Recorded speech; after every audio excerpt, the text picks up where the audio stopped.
And we are live, I believe. Hello, welcome to Off the Cuff. My name's Ben Campbell. I'm a social coach. I help with social matters, dating matters, productivity matters. The format of this show is that I take questions. It's like a question and answer format. Some of them are viewer submitted questions. Recently, a lot of them have been Anton's questions. I am joined by my friend Anton Toya, who's a former colleague of mine. Anton, say hello. Hello, guys. And I think that's it for the intro. You said last week, at the end of last week, that you still had some questions you wanted answered. Do you want to start with those? Yeah. By the way, are you getting in shorts like off the cuff style or No, I'm wearing pants this week. I feel like we should like up it next time and just be fully naked on the call. I don't know if you can hear this, but there we go. Now it's off the cuff style. Called off the cuff because the answers are nothing about this is prepared. So yeah, I'm now in my underwear. All right, what's your first question? All right. So I want to hear your opinion on a dopamine fast. Are you pro or contra or against it? And do you know what it is in general? Yeah. So it's becoming quite trendy that there's this concept of dopamine fasting, or dopamine detox is the more common term. I think dopamine fasting is a bit of a healthier term for it. Because the term dopamine fasting, basically the idea is that you take an extended period of time where you're not doing anything stimulating. And then after you do that, it then becomes easier to do regular tasks like getting some work done or doing their household chores, whatever it is. And people feel like they're overstimulated most of the time, and they blame dopamine as the thing that is causing it. And I've seen recently that people are starting to speak about this in a little bit more of a healthy way. But when dopamine detox first started becoming a thing, the problem that I noticed with it is that, like, even the term dopamine detox, it treats dopamine like it's a toxin. It treats it like it's something that you need to expel from your body.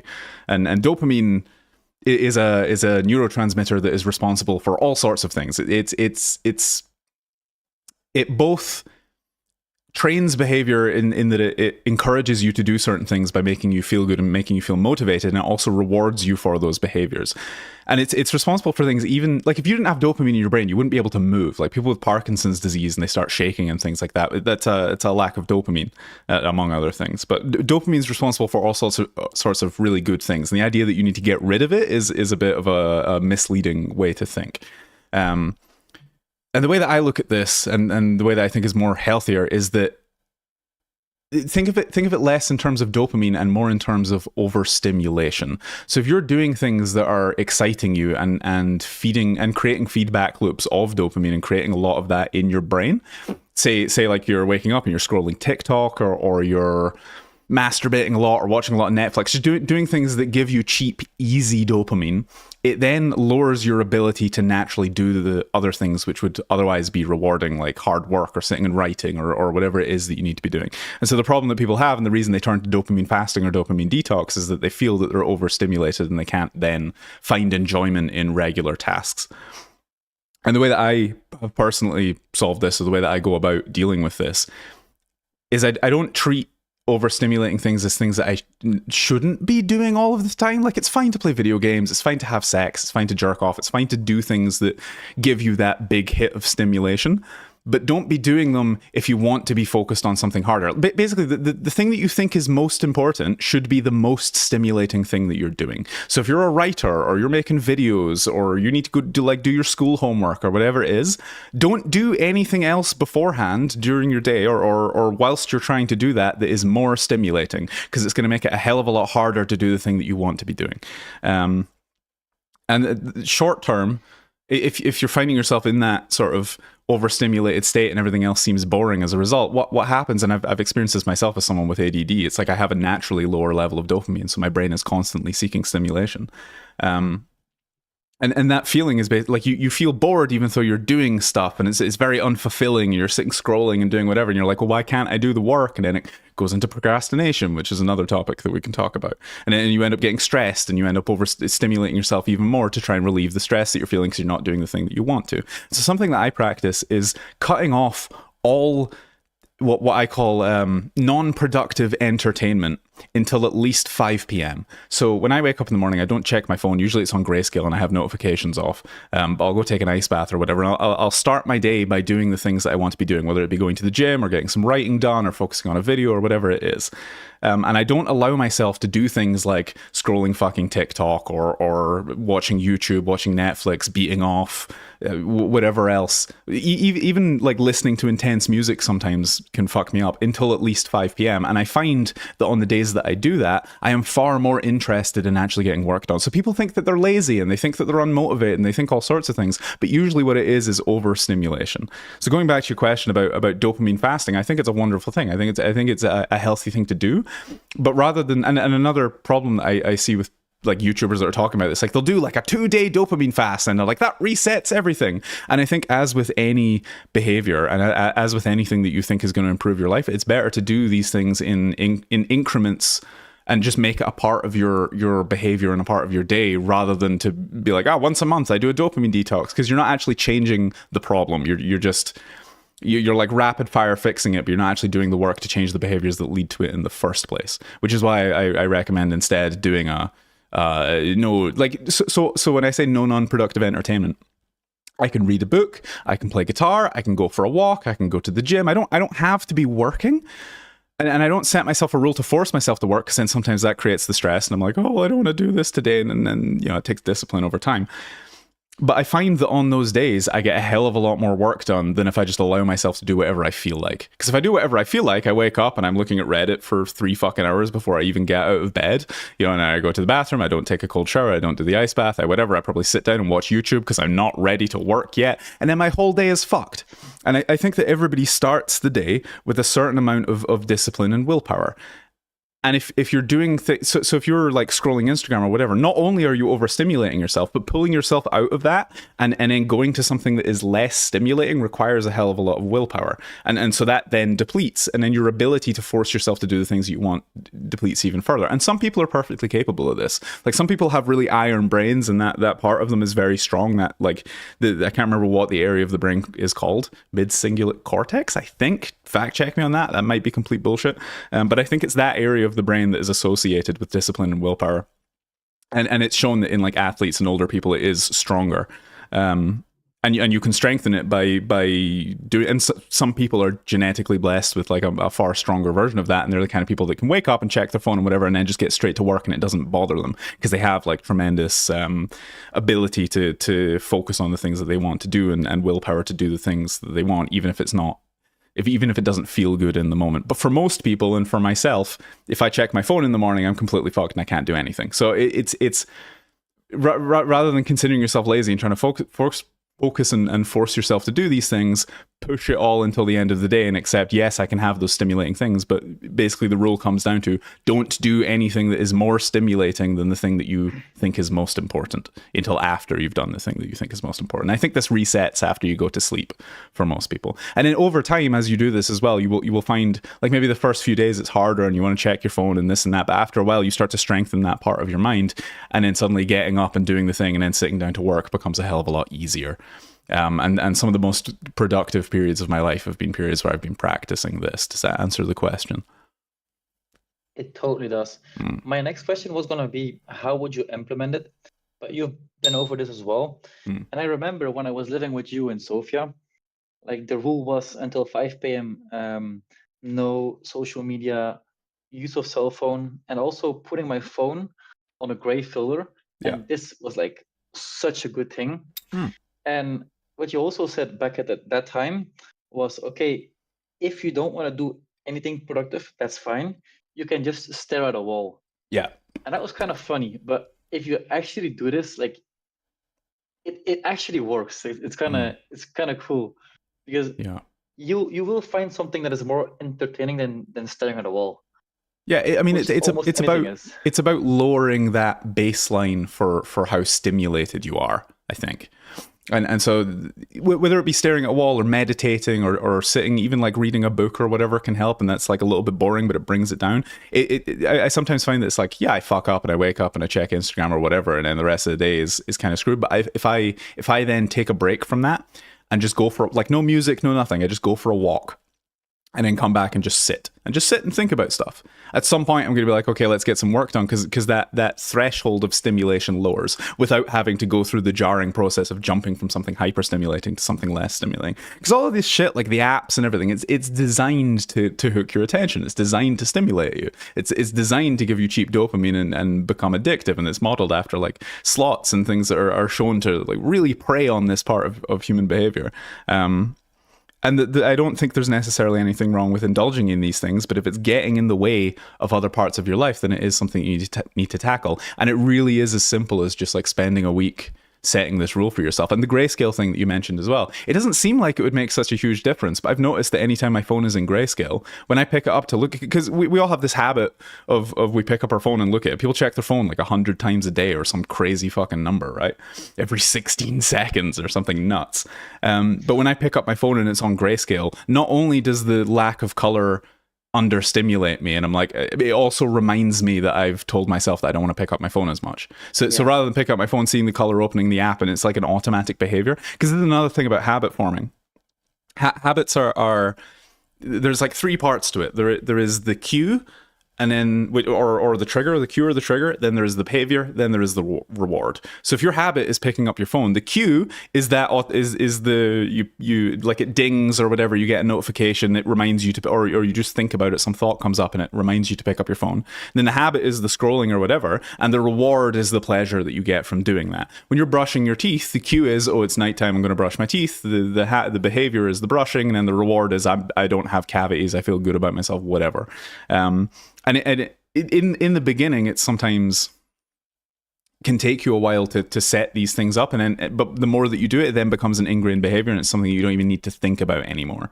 But if you're trying to break these habits, one of the best ways to do it, rather than, and I have a free post about this in the community, it's called Changing Your Habits. It's part of a series. It's maintaining discipline, how to beat procrastination and changing your habits. And those are free. If you go to discord.gg/self-improvement, you go to the free stuff section, they're in there. You can read them for free.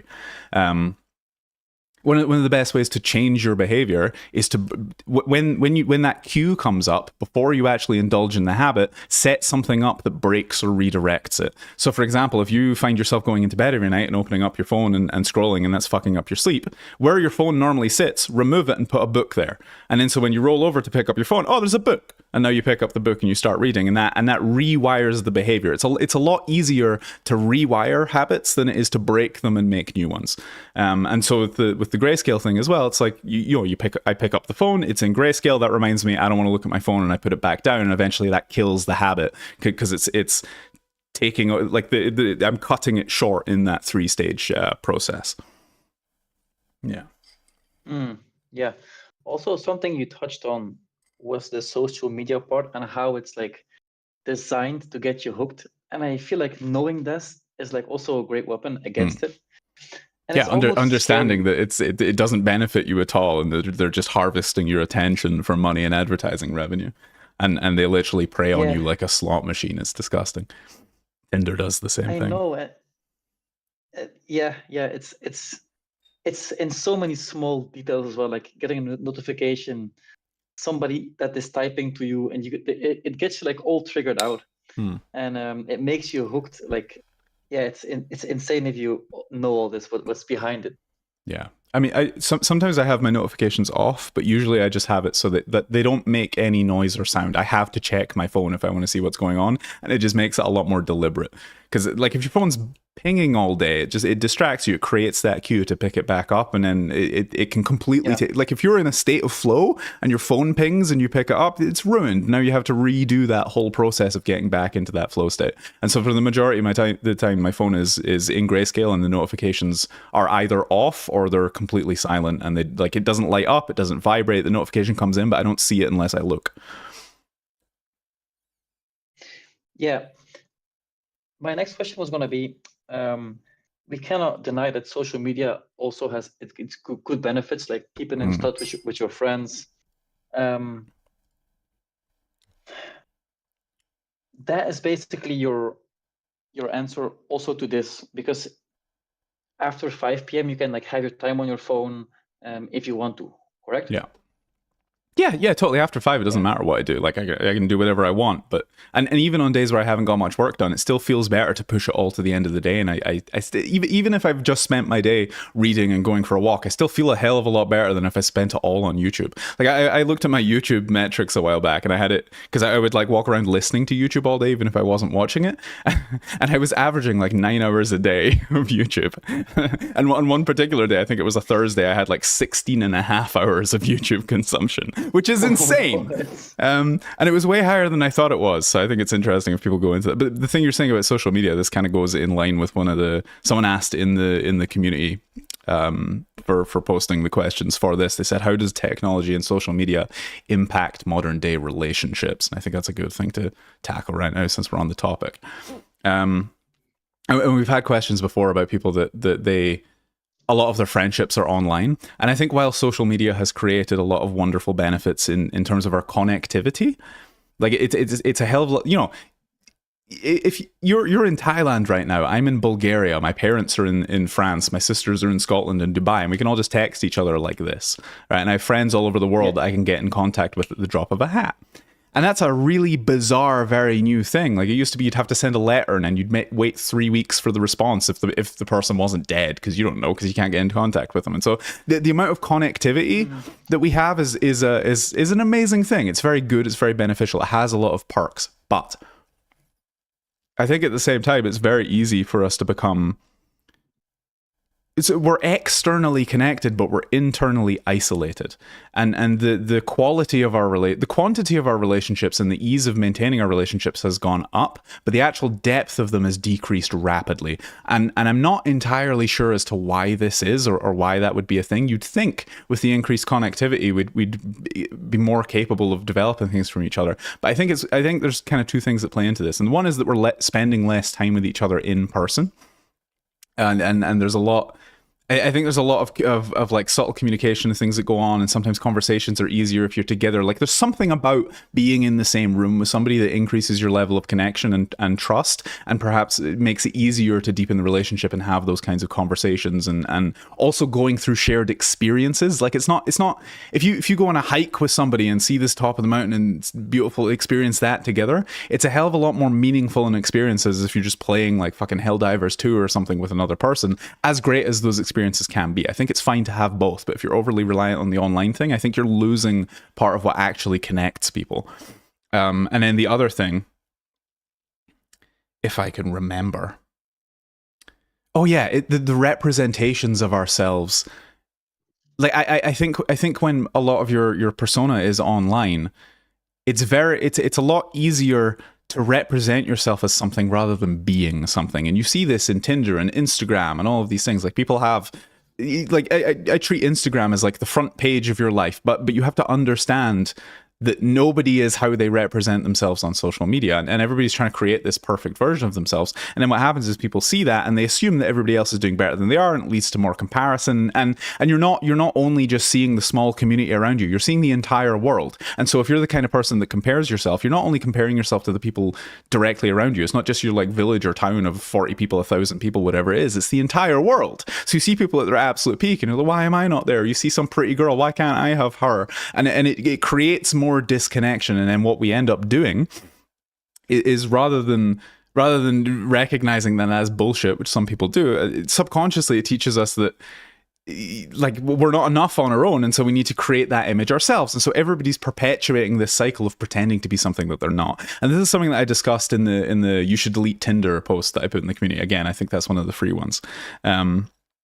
It's the amount of effort that you need to put into actually working on yourself is far less important when the measure of what makes someone valuable is just the appearance. It's a very surface level thing, and this is especially prevalent on dating apps and things. But it also goes down to like, if you wanted to date people in the past, or you wanted to make friends in the past, you had to actually be worth something and be someone that people valued and go out and actually try to meet people. Whereas now you just need to be able to present yourself in a good way, and so all of the effort is on presentation and not on any of the actual internal thing. And I think what's happening is we're losing our ability to actually be social and to connect on that level, because it's not the most important thing anymore. And so there's a hell of a lot less internal work going on as the external becomes more important, and that's a problem. Yeah, Yeah, this was definitely something that I want to touch on as well. The last point that you make, I think people have become socially less skilled. Like people are less charismatic than they used to be in the past, because Yeah. it used to be all like verbally, and I can see this when I hear older people talk, like 40, 50 years old. They still have this like wittiness and charisma to them. While like youngers these days, they are on their phones all the time, and they lose like the art of small talking, and they're full of social anxiety all the time. So Yeah. they're just less skilled in a way. Yeah, they've not only are the standards that they hold themselves to higher, but they never have to go through the process of developing the skill set of actually making friends, because it's all just done online at this point. And then people have less friends, they have less relationships, they have less connection with each other as a result, even though the connectivity part of it is higher. Like it's when you taking the Tinder example, when you take away I have to actually go out and meet people and make it just a game of swiping that's very low effort and low intensity, even though it leads to bad results and people don't actually get what they want by doing that. The idea of it's far easier for me to sit at home in my sweatpants and not do any work and post a good photo and just pretend, and like I don't actually need to work on myself. I don't actually need to do anything to be valuable to this person besides present and say the right things. It takes away all of that.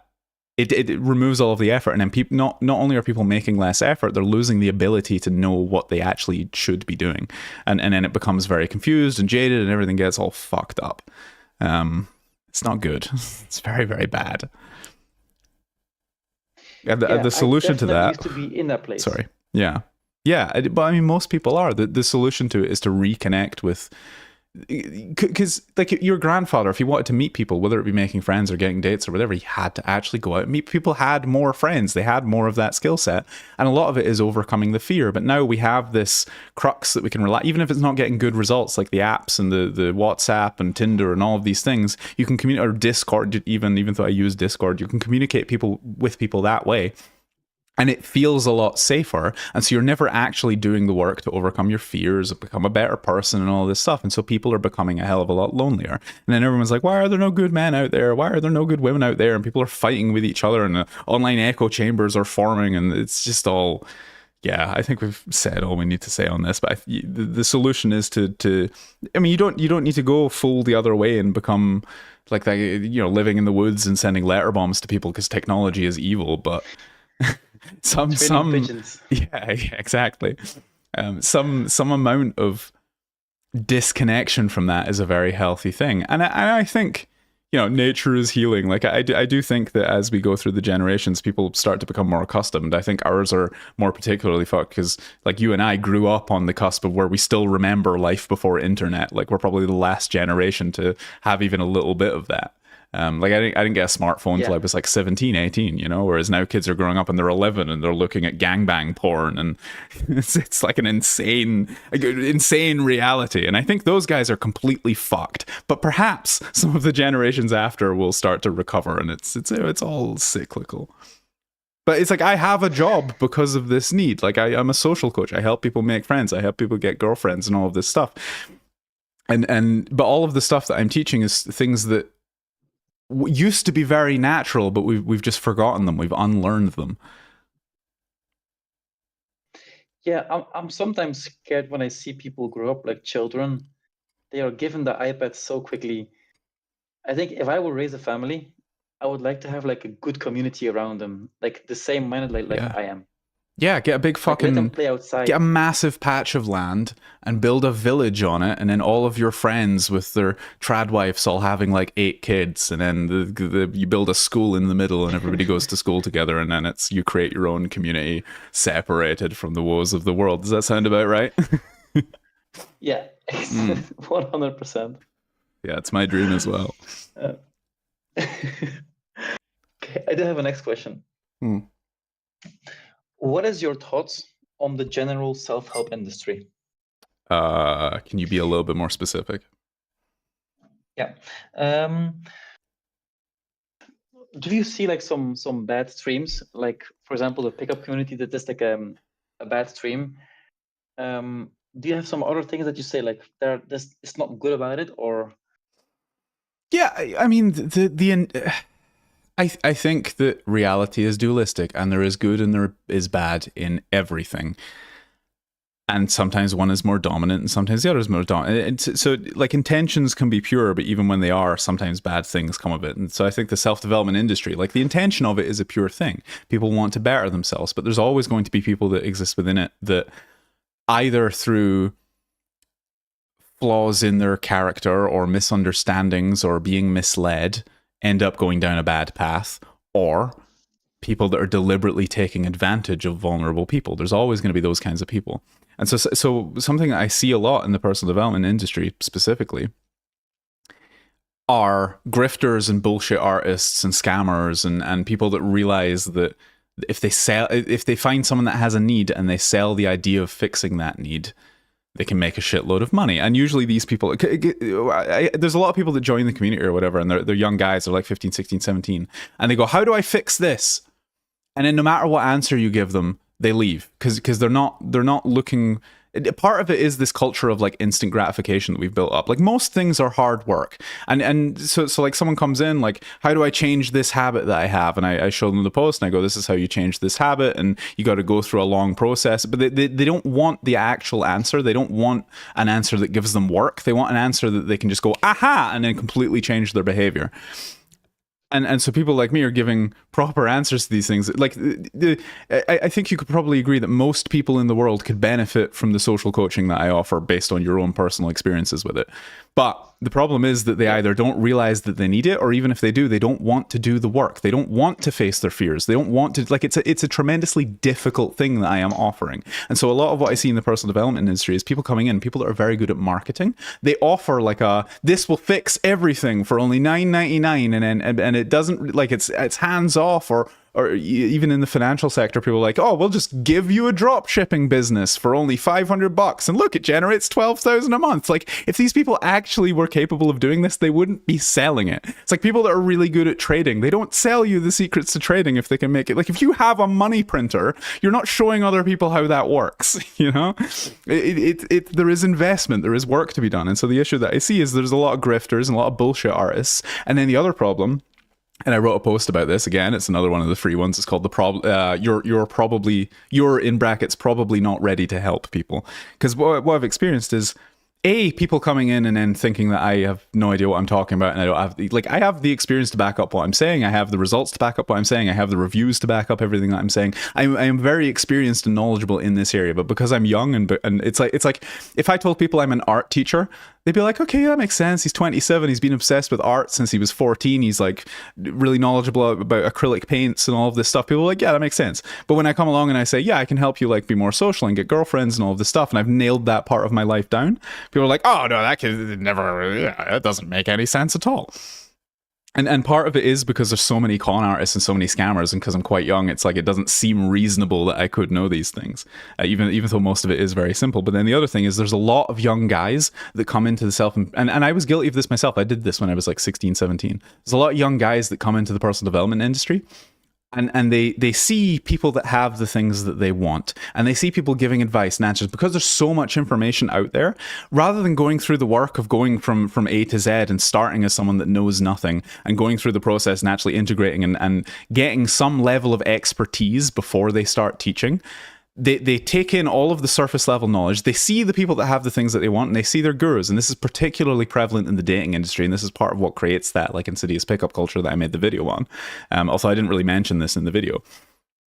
They see the people that have the things that they want living the lifestyle that they want, and they think rather than going through the long, difficult process of doing all the work, I can just take in information and regurgitate it, and then people will start to treat me like that, and I'll have the recognition, and I'll have the success. And it's sort of a shortcut that takes away the pressure to do the difficult thing. So you don't actually have to learn and integrate all of these things. You just need to have good information and parrot it.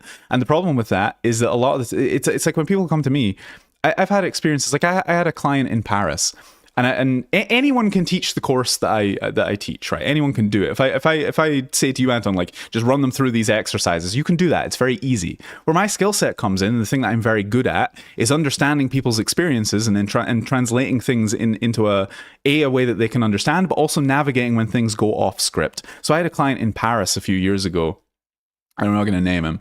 But he had an experience where in the middle of the first day, which was like going out and talking to people. No, sorry, the first day he did fine because it was just all like social freedom, getting out and meeting people and getting over fear. The second day when it was actually like, okay, let's go and start flirting with people and talking to people, he was meeting a hell of a lot of resistance. I didn't understand this because it's like, well, normally people get over that resistance in the first day. Like, what's holding you back here? And I noticed that he was like starting to shut down and internalize. And then at one point he's like, I need to take a break. And he sat down and he started crying.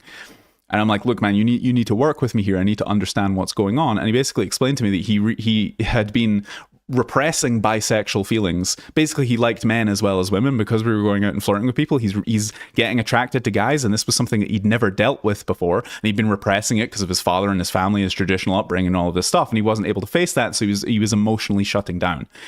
And within about 10 to 15 minutes, I had taken him from that place of being completely emotionally shut down and wanting to quit and leave to thinking that this was the best possible thing that could have happened to him, and then going out and chatting up guys and being like, a whole new dimension of my life is unlocked, right?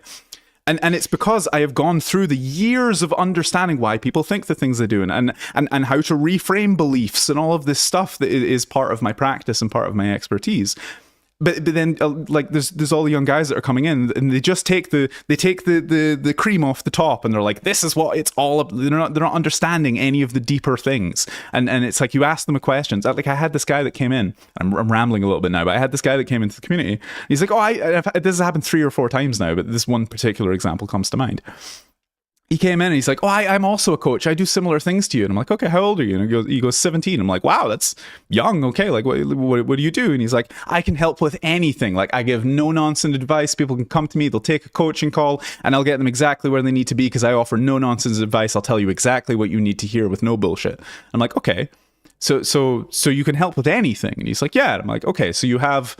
like you have a wonderful dating life, all of that's locked down, and you make lots of money, and you're very like socially capable and financially capable, and you're very happy, like your emotions are in order, you have a great relationship with your family, you're very successful, you can work when you want and travel when you want, you have everything that anybody could come to, you have locked down, right? And he goes, oh no, I ain't got none of that, I still live with my parents. I'm like, what the fuck are you doing? Like this is why people come into this industry and they're just completely jaded. Like the amount of people that come into the server and they don't read anything, they don't look at anything, they just see me like young fresh faced guy and they're like, oh, you can't possibly know anything. And it's because of all of these other cunts that are just they're just pretending, and it's like most of the industry at this point, it's like fucking humble yourself and accept that there are things that you don't know. Like when people come in and ask me questions about like money or shit, like it's like I don't fucking know, I don't have that area of my life together. I can teach you a little bit about productivity because I understand some of that and I've had to overcome a lot of that shit, so I can teach you what I know even though that's not my area of expertise. With the dating and the social stuff,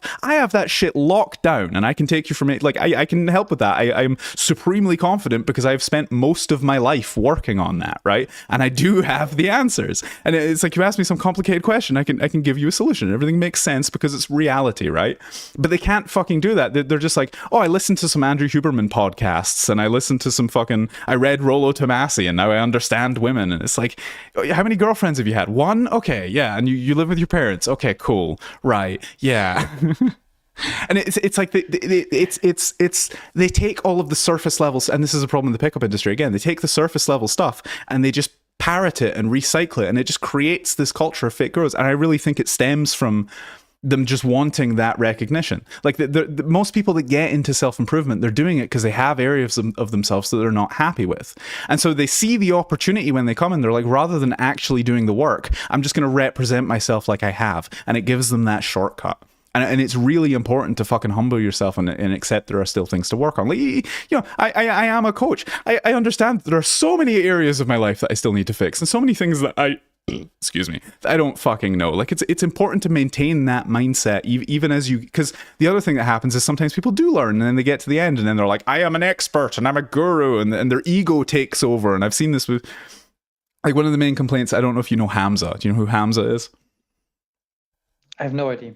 Some like I like Hamza and I like a lot of his advice and a lot of it's very good, but one of the things that happened to him is he exploded in popularity very quickly, and then all of it went to his head and he became very egotistical, and then he renamed himself the fucking cult leader. And it's like you're trying to help, and this is another, forgetting Hamza for a second, this is something that I see a lot in the self-improvement industry, is rather than going, I'm just like you, right? Because like me, you, whoever, we're all the same. I'm not better than you just because I know certain things. I just happen to know certain things. Different people go down different paths. This happened to be my path. I know fuck all about art, or I know a little bit about music, but there's so many subjects that I don't understand, and if I want to learn about those, I'll go to somebody who has taken their expertise in that, and vice versa. I just consider myself like that. It just happened to be the thing that I focused on, and that's why I can help people. But one of the things that I see, and this is again especially prevalent in the dating industry, people get to this place and then they start considering themselves better than other people, and so the energy that they're putting out and the message that they're putting out is that I'm better than you, and you can have a little piece of what I have if you follow me and kiss my feet and all this bullshit. And so the guys that are following them, it doesn't actually help them because it's not empowering. What it's doing is telling them that there's so much between where they are and where they want to be that it's often very disheartening, rather than going, we're just the same, you and you can do the same things that I did and get to exactly where I am. It's a far better, more healthier message, I think. I've been rambling a lot, but I think that those are my problems with the self-improvement industry. There's a lot of bullshit artists and scam artists. There's a lot of people coming in and skipping steps. And there's a lot of people that let it get to their head and let their ego take over, rather than understanding that what it's actually about is helping and bringing up other people, and that we're all just the fucking, like, there's no difference between you and I or anybody else. Like, yeah, you roll the dice differently, you look differently, you have different attributes and different intelligence levels and all of these things, but I am where I am just because that's the path that I went down. They went down a different path. That's fine. It doesn't make me better than anybody else. We just went down a different path, and so I can teach you the things that I know, and you can teach me the things that you know, and rather than treating it all as competition and going, I'm better than everybody else, you treat life as a collaborative thing. I can learn from you, you can learn from me, and we can all grow together. And I think that's the way that it should be. Yeah. When I look at the dating scene, for example, you offer more than dating advice, of course, but there's so many shitty coaches. I've only actually know a few genuine coaches, like maybe 2 or 3, and you're one of them. Yeah. And then, like, the scary part is, if I would know nothing about dating and I would look at these quote unquote shitty coaches, in a way they make sense for the untrained eye. Like, when I watch at them right now, I'm thinking, what the fuck are they even saying? Like, it's just bullshit. But for somebody who doesn't know anything about it, it does make sense. Yeah. And that's the scary part. Yeah, that's the problem with, especially when it comes to like social and dating advice, because you're talking about dating coaches as well. And this is one of the things that I said in that. For anybody who's watching this that hasn't seen me before or seen the video on the main channel, it's called The Problem with Pickup, or Pickup Artistry Has a Problem, and it outlines everything that's wrong with the pickup industry, basically. But one of the issues is that it does make sense. Like, if you read fucking Rollo Tomassi, or you get into the red pill or the black pill or inceldom or any of that shit, you are going to find things that affirm your worldview because you believe it, and there's every kind of person out there. Like, people are dynamic. There's every single kind of person that's going to behave in every single kind of way. So whatever you expect to find, you're going to find. And unless you're capable of looking at the big picture, it's very easy to get into those echo chambers. And so if you're the kind of guy that's never got laid, and like, you don't look so great, and you believe that that's something that holds you back, and then you read the red pill shit and it's like all about hypergamy and all of this like very scary shit, and you're like, oh yeah, women are fucking robots and they don't actually love me the way that I love them, and you just create, it's a self-fulfilling prophecy of bullshit. And all of the pickup stuff, like, it works. It does work. If you get into pickup and you practice it, and you actually do the work, like, you are going to attract people, you are going to get laid. It's going to be bad results, and it's not actually the thing that you want, and I go over that in the video, but you will get results. And so people get into this stuff, and then it starts to work for them, and they're like, oh, this is the answer. This is everything. You know? It's like me going out and playing guitar in the street, and then someone gives me some money. I'm like, this is how all money is made. You know, like, you're missing the big picture. Yeah. Someone said in the chat, enjoying the stream. Thank you very much. I feel like I'm a little bit rambly today, but that's probably maybe not a bad thing. Yeah, the thing is, like, they don't realize that the guys who follow pickup, they are digging their own grave. They're not even staying neutral. They're just going down. Because you have to unlearn so much things if you then see the clear path about dating. Yeah. It's and that is another issue in like self-improvement as well, is that the more I mean, it's all biased. The more that you are ingrained in your behaviors and your way of thinking, the harder it is to change. So the best clients that I've had are people that come in that haven't got into all of the pickup stuff, because those people are very hard to deprogram because they have a lot of limiting beliefs, and you have to kill all of that shit before you can actually move forward. And sometimes it's easy because they go out and they have experiences that go against the thing that they've already believed, but sometimes they're just so stuck in their way of thinking that they filter everything through that, and it makes it very, very difficult to change their mind.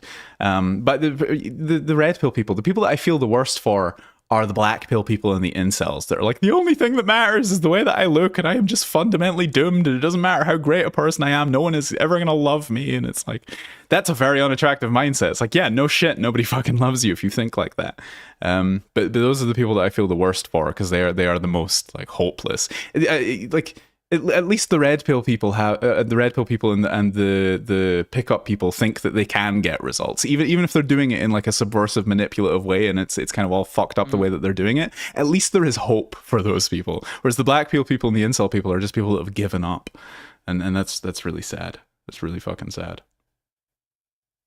Yeah, you have to pull them out of this victim mentality, and that alone is so difficult. Yeah, I'm gonna take a question from the community. Question: there's a very difficult goal I'm interested in. It fills me with dread and anxiety from all the uncertainty surrounding it, so I've been choosing to run from it instead. Maybe it's that I don't think it's possible for me to achieve it, so why bother trying? Anyways, I've gotten more clear about what it is and what I want to achieve over time, but I still feel too uncertain to step forward and try something stupidly. The essential struggle is that I'm afraid of making mistakes because I'm too attached to the outcome and that I have no faith in myself. How do I confront these flaws in my mindset, and how do I face them head on? What specific problematic beliefs do I need to be wary of and leave behind? And how do I find a way forward when my goal is so impossibly complex? Any help with really any of those questions would help immensely. Let me think about this. And if you have anything you want to say, please chip in.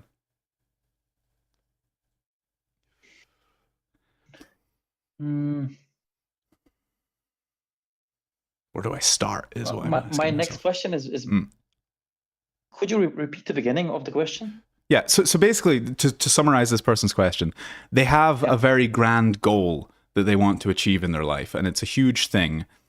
And essentially, what's happening is that it's the place that they're at and the place that their goal is are so far apart, and the goal is so huge that the idea of getting over it, I think, is holding them back. Like, it's such a huge thing that they're like, it's very daunting. There's fear of success, there's fear of failure, there's like all of these things that are coming up that are making it very difficult for this person to start. And I know this person, and they also have issues with their habits and things like this, and I think there's a lot of smaller work to do before tackling the bigger thing. But yeah, basically they've got this massive, overwhelming goal that they want to achieve, and they don't know where the essential struggle is that I'm afraid of making mistakes because I'm attached to the outcome. So they want to be successful, but they're afraid that it's going to fail, and it's such a big thing that it's very daunting. And there's a lot of complexity to this question and to this mindset that they're in. Yeah, it would be easier for us to have like a more concrete example of the goal, but the general, if I'm listening to this question, would be to have sub goals. And to get over the fear of failure. That's a big one. Yeah. Like, even in dating, like, people see failing as like a rejection, but a rejection is gold. It's like, it's amazing, it's beautiful.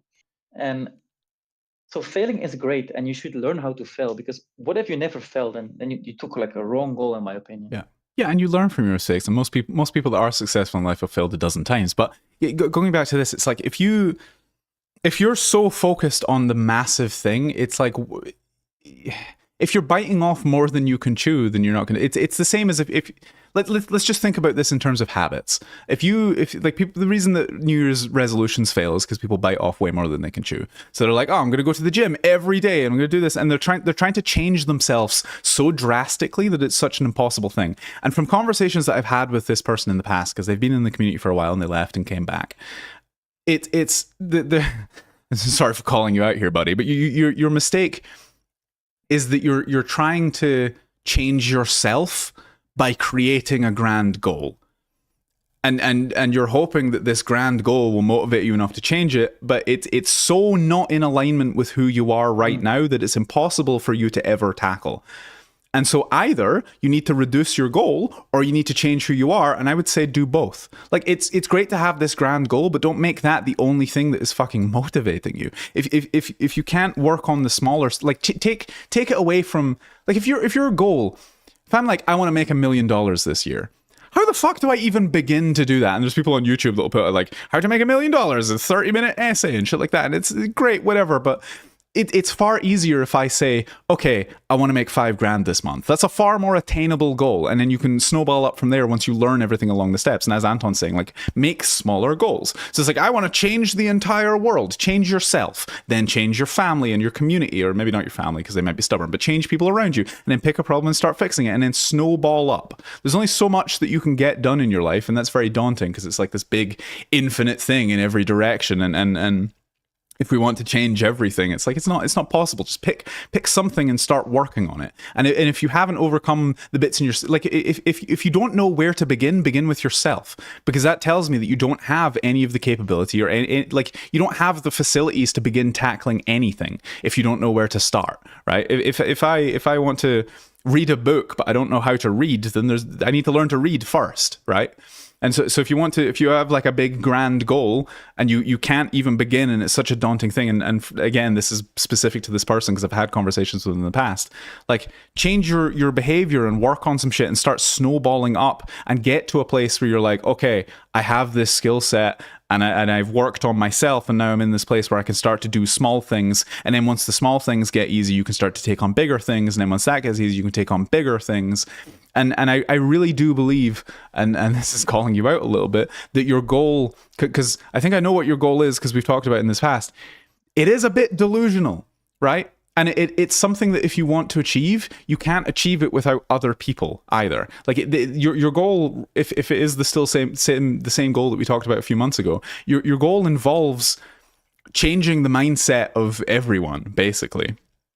And that's fucking impossible. Like you can't actually do that. People have free will. They're going to want to do their own things. So it's far better, rather than focusing on changing the world, focus on changing what is within your control. So you can't have control over everything, but you can take control over yourself, and then you can start leading by example, and people will come in. Like in a perfect world, I want everybody to be free and socially happy and getting good dates and everyone to be connected, and that would solve a hell of a lot of the world's problems. But I'm not naive or delusional enough to think that that is within my power. And maybe it is, but that would take time and it would snowball. Like people have free will. People have their own goals and their own motivations. And there are people that are fucked up and people that are not fucked up, and people have different interests, and you can't control that. All you can do is show up as the person that you are, spread the message that you have, and if people resonate with it, they resonate with it. And if they don't, they don't. And that's fine. Like even the fucking Messiah, Christ himself, didn't have the whole world behind him, you know, if you believe in that sort of stuff. There is no one on earth that is able to change the consciousness and the minds of everyone and tackle everything. So stop worrying about tackling everything. Accept that people are going to be how they are. And also investigate where this idea comes from. Like, why is it so important to you that the whole world and this goal and everything that you have is shaped the way that you think it should be? Why is that important? What is the part of yourself that is telling yourself that everything needs to be the way that you think it should be, right? Because once you let go of that, life becomes a hell of a lot simpler. And yes, do good things and tackle what you can, but don't. It's kind of arrogance, the wrong word. It's kind of like the only way that you could change everything is if you became a tyrannical, evil dictator that enforced his will through brutality. That's the only way that anybody has ever really done it, right? If you want to make people do things they don't want to do, you're going to have to force them, right? And I know this is probably confusing to some people watching this if they don't really understand the conversations that we've had in the past, but it's the whole thing's very confusing, and it comes from a confused place. And I stand by the assertions that I've made to you in the past that you should forget about this for at least a while and focus on the things that are within your control and fix and work on yourself, and then pick a problem and fix it, because that's fulfilling. And to do something that makes you feel valuable rather than trying to change the world around you to create that sense of value. Does that make sense? I hope that makes sense. I know you're in the chat and in this, so if you want to give feedback on this, you can. Maybe I'm misinterpreting everything. Maybe this isn't the same goal that we talked about in the past. Maybe I'm spouting bullshit right now. But based on the conversations that we've had, that's the answer that I'm giving you now is still the same answer that I've given you the whole time. Yeah. Do you have anything you want to weigh in on that, Anton? Does that make, like, I don't, do you think this makes sense from an outside perspective? Because I know you don't know what we're talking about either. Yeah, it does. I certainly want to touch on something. And when I was in Sofia and we were discussing my goals for the past, and I said, like, I want to be Belgium champion in kickboxing or Muay Thai. And you said to me, Anton, if you would not make the goal, like, let's say you do the fight, you lose the fight, would you still be happy with the process and the journey you've walked until then? And if the answer would be no, I would be chasing the wrong goal. I think that's like a super good question to ask yourself. If you have a goal in mind, do you like the person that you become? I'm glad you brought that up. Yeah, it's more about the journey than the destination. It's I'm glad you brought that. I forgot about that conversation, but it's the same for me. Like, I have intense ambitions, right? Or conquer the fucking world and change everything and make everything better and create this, like, your multinational business with different people working on different things. Like, I have very lofty ambitions, but getting there doesn't matter to me nearly as much as just doing the thing that I feel like I should be doing, right? This right here, doing this fucking stream, that's the process. And it's the same. Like, say you want to build a big body. If your goal is just, I want to get big and strong, that's a shit goal. Your goal should be, I want to be the person that wakes up every day and goes to the gym. Because that's what actually matters, and that's what actually gets you there. And so you can have goals, and even if you fail at your goals, is the person that you're becoming on the way worth it? Because if it's not, then you're wasting your time. You're doing the wrong thing, as you say. And with your fighting thing, it's like, you might not be the champion of Belgium. You have the capability. I think it's well within your power to do so. But even if you failed at that goal, if everything that had happened until then would then become not worth it, then don't chase that goal, because then your entire sense of everything depends on it. You can't place your self-worth on the results that you get. That's actually, this is very important. Don't the way that you see yourself shouldn't be dependent on the goals that you are achieving as much as it is the person that you are and the way that you behave and the things that you are doing to get there. That's the really important thing. Yeah, I totally agree. And even if I would win my goal, it would still be like an empty feeling after like a minute. And that would mean it's like it's the wrong goal. Yeah, I've been thinking about this question you asked me in Sofia a lot. Like, since with every goal that I set for myself out, I'm having this question with it, and it's so good because it gives me so much clarity every time that I use it. Also evaluating your goals and going, is this goal something that I want for me or for other people's perception of me, is also an important question. Because there are a lot of things that people do for the benefit of other people. And everything we do is going to reflect in other people's opinions. Like, it's inescapable. We're social creatures, and the opinions of others matters. You can't ever disentangle yourself from that. As much as I advocate for having a sense of healthy disconnection from it, but if your goal is more about how other people perceive you than it is about how you perceive yourself, then that's also really unhealthy. It's like, there are guys that it's like they'll take the supermodel girlfriend over the girl that's actually right for them, because they're like, well, then other people will see me as higher. It's like, yeah, but are you happy? You know, do you actually want to be driving a Lambo, or are you happier in like a mid-century, a mid-2000s Volvo that's like really safe and it feels nicer to drive for you? You know, do things for you, not for other people. Because if you live for other people your entire life, you just look back at the end and it feels empty and hollow and wasted, I think. Yeah, and if you do live it for you, you will attract people that like you for you. Exactly. Yeah, it comes back to the compatibility thing. Yeah. I actually have a question on top of this, but if you want to do one from the community, that's also okay. So about this goal thing, my question is, because it's a complex team in a way, how do you measure progress in social life? Because, for example, if I'm a strength coach and I go to the gym, I learn my squat, I go my squat from 50 to next week 55, then 60, 100. It's like a very easy to measure progress. But in social skills, it's so difficult. And I feel like the reason that I succeeded was because of you and staying accountable. But I've had like many moments in my journey that I was like, fuck, I'm nowhere. And then only to realize after like a month, wow, I was so good back then. I've been progressing so much since 2 years ago. Yeah. Yeah, often it's hard to track progress in things that are sporadic with their results. So like if you say you want to get dates, if you go out and approach 100 people and all of them reject you, it can feel like you're not making progress until that one comes along and it's like, yeah, let's go on a date, you know? And so I think it's bad to track progress in terms of results and more in terms of action. And you do like, it's kind of both in the gym because you're talking about like marking, like, oh, I benched 85 this week and next week I'll bench 87 and a half. And it's like, that's a very measurable thing. And that is both the achievement and the progress that you're measuring at the same time because the two are very closely aligned. Like the end I mean, it could be that the end result is like how big are my biceps and shit, but even then the progress is far easier to track because it comes in alignment with the effort that you're putting in very closely over time.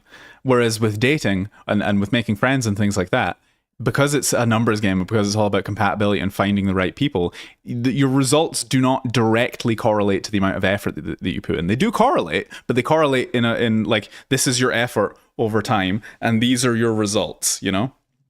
And so the way that you would track progress in the social matters or in or whatever area of your life that is disentangled from the result in a more direct manner like that would be to track what you're doing rather than so say strength was not something that you needed to worry about and you could lift as much as you wanted, but like the more you lifted, no, I'm not going to go. This is a terrible fucking example I'm conjuring. Anyway, so say you're going out and approaching people. If you one day it's like you see someone and you get scared and then you don't go up and talk to them, and then the next day you see someone and you go up and talk to them, you've made progress. If you go out in the morning and you're out for like 6 hours and it takes you 6 hours to go up and talk to somebody, but then it only takes you 5 hours the next day, that's progress. If you take one step further, even if you don't actually take the action of making an approach, if you take an extra step, that's progress. If you get over the fear a little bit faster, that's progress. If you talk to 2 people instead of 1, that's progress. So just track the effort that you are putting in rather than the results that you're getting, because the results will come, but there's no way of knowing exactly when they're going to come. It's guaranteed that they will come, but it's like you could approach 100 people and maybe 50 of them will be like, yeah, hell yeah, great. Or maybe one of them will, or maybe 5 of them will. It's not up to you to know that. It's just up to you to decide this is what I'm doing. And if you need to be tracking your progress like that in order to feel like you're getting somewhere, then yeah, track what you're doing rather than the results that you're getting. Track both, because you will be getting results. And sometimes you look back and it's with the hedonic adaptation thing. Everything that we do in life becomes our new normal. So if you're used to having a certain kind of lifestyle, certain amount of women around you, certain amount of friends, whatever, it seems like that's the way that things have always been unless you actually evaluate it. Like anyone can look back at who they were 5 years and go, wow, I've changed so much. But whilst it was happening, it didn't seem like much was changing at all. And it's the same with this. And so yeah, just track whatever you can in that and make sure that you are making progress in your own way. And that'll look different for different people. But yeah, don't track the results, track the actions. Yeah, that's beautiful. Because there's going to even be a serious correlation between action and results. Yeah, of course. Like the more effort you make, the more the results you will get. They're just not so heavily tied together that the results will come when the actions happen, you know? Yeah, it sometimes can get difficult. Like, for example, when you've been on this, like, for example, when I went to Sofia with you, I had like so much results, and then afterwards I was like kind of like not pursuing the actions, and I was like stuck again into like a social anxiety phase, which is normal, you know, but I can easier break through this now.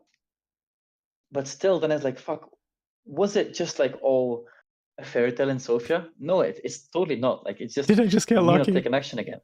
Yeah, I still have those thoughts sometimes. Even where I am, it's like I'll go through a period. And it's not even like I've had periods where I am going on dates, but I'm just not interested in those people, which is a way different problem than I used to have, because I was like, I can't even get dates. But now it's like I'm going on dates, but I'm not interested in any of the people enough to pursue it. And even though that's, I'm telling myself that the results aren't there, I'm like, why can't I find the right people? It's like the problem has changed. And unless you're capable of evaluating, because again, it's hedonic adaptation, whatever level you rise to is going to become your normal. And it's very easy to compare that to where you want to be and be like, oh, well, I'm having problems. Whereas if you look at where you came from, it creates a very different picture. Yeah.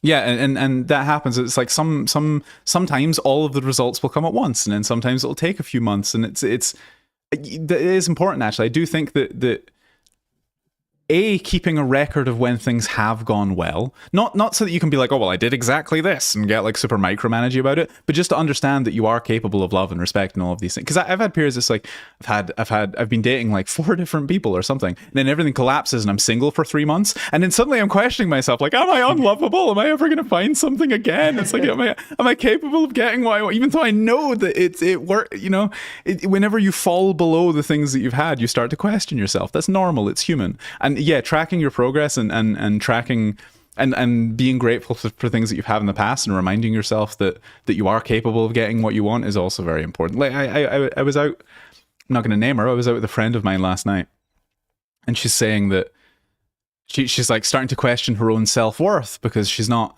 finding a boy right now, and she's been single for a few months and she wants a relationship, and now she's starting to question herself. And it's like, you've had these experiences in the past. Like, you've had a boyfriend, you've had people that are interested in you, you know that you're attractive. She's like, yeah. So the rational part of you and the emotional part of you don't always align. But if you can really measure the rational part, then sometimes it can help you get over that. And you can look at things objectively rather than just thinking about the bullshit that's going on in your own insecurities. Someone says in the chat, kind of want to make a YouTube channel where I make videos of getting over my fears of things like judgment and failure. I think it'd be a good way to track effort. Absolutely. Yeah. Like, I wouldn't put too much pressure on yourself to make like perfect videos and all this, but even using it as your own, just like a public diary of like, this is what I did today and this is how I'm doing this. It can make you feel more accountable, and B, you can look back at that and track. And also journaling. Like we talked about journaling a couple of weeks ago. I write down all of the things that happened during my day, and I try to be grateful about it, because then I can look back and see the progress and see how I felt about things at that specific day. Just keeping and this ties back into gratitude and everything. It's just keeping track of where you are and where you've been, and the progress that you've made can really, it can be very life affirming and life changing, because it's very easy to look at where you are and find problems with it. I think all of these things, whether it be gratitude and tracking and habit, they all tie together. And one of the most important things is looking at things objectively rather than trusting your insecurities and your bullshit. Fully agree. Right. Do you have anything else you want to talk about, or should we close out? I'm done. All right. Well, it's been an absolute pleasure. There are still some questions from the community. I'll answer them next week. I like to keep this to an hour. If you want to ask questions or you want to call in live, you can go to discord.gg/self-improvement. There's a link down in the description. There's a section there called Off the Cuff and a channel called Submissions. And you can go there and you can apply to either ask a question or call into the show. We are live every week at 5 p.m. local to Sofia. And yeah, it's been a pleasure. Thank you all for coming.